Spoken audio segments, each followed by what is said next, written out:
gente vai cortar o alho bem pequenininho para poder entrar dentro da base, tá? Bem pequenininho. Quanto menor, melhor.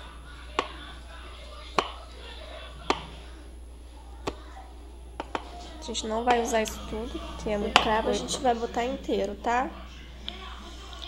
Se puder, tira um pouquinho da base de dentro, porque vem cheia. Se a sua base não for nova, não tem problema. Vamos botar o alho, ó, aqui dentro. O alho não, o cravo.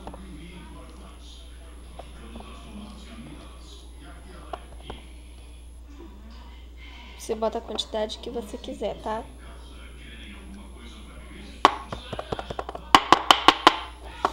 Agora vamos botar o alho. Ó.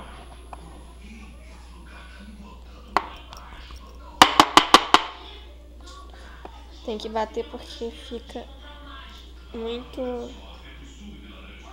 Ó. Tá vendo?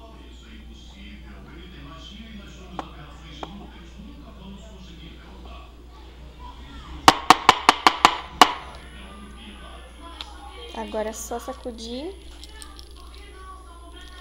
Depois ela vai lá pro fundo. Conforme o tempo ela vai ficando mais forte. Tá vendo? Então é assim que fica a base, tá?